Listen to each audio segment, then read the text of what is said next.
Welcome to ETF Leaders, powered by the New York Stock Exchange. I'm Judy Shaw. Joining me today is Matthew Tuttle. Matthew is the CEO of Tuttle Tactical Management.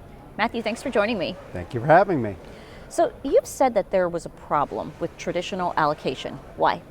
So the way markets work is really pretty simple. At any point in time, you're either in a bull market, you're in a bear market, or you're in some type of correction. And that can be like what we've seen the past 2 days, or it can be anywhere to what we saw in the fourth quarter of 2018. And in a perfect world, what you want in your portfolio is you want to get enough of the upside to make you happy in a bull market. You want to get as little as possible in the downside in a correction so you're happy, and in a perfect world you don't want to lose money in a bear market. Traditional asset allocation can't come anywhere close to that. You know, you can make money in a bull market, but in a bear market or in a correction they tell you, don't worry, you're a long-term investor, it'll come back, and quite honestly that just stinks. That's not good enough. So what is tactical asset allocation, and why hasn't tactical asset allocation, can I do that over? I can just go right to the question, right? Yeah, okay. just give us a breath here first. Ready, Tony? Okay. It's a tongue twister. What is tactical asset allocation, and why hasn't tactical asset allocation lived up to expectations? Yeah, so tactical asset allocation sounds awesome. Basically the idea is, all right, so we're in a bull market, we're going to be in stocks. We're in a correction, we're in a bear market, we're going to be either in cash, we're going to be in treasuries, we're going to be shorting, something that either doesn't lose money or goes up. Sounds great. In actuality, it has not worked from the standpoint of people are running around, they're saying, hey, we've got this great model that tells us when we're in a bull market or a bear market or a correction. No model is right 100% of the time, so when the model is wrong, it gets really ugly. And you've got a tactical strategy that's fully invested in a bear market or a correction, or is short the S&P 500 in a raging bull market. So again, it sounds great to the investor, and it got really popular after 2008 when people were sick of losing money, but it really has not lived up to expectations.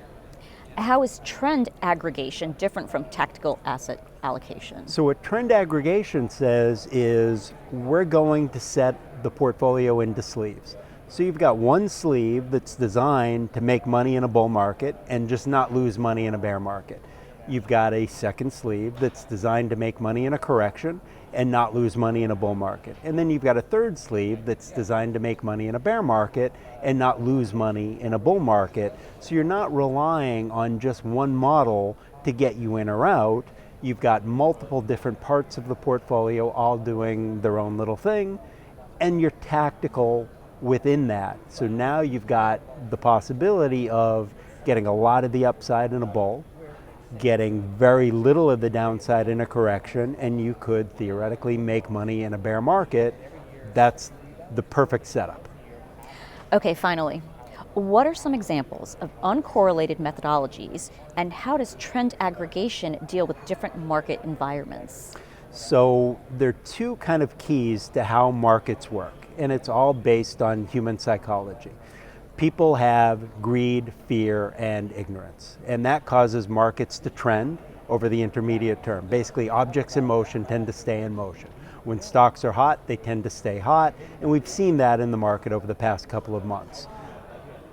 The other part of it is counter trend, where people get too greedy and they overshoot to the upside, and then the market snaps back to equilibrium. And that's kind of what we've seen the past couple of days in the market. The market went too high, too far, too fast, and then fear creeps in, and you had a sell-off over the past 2 days.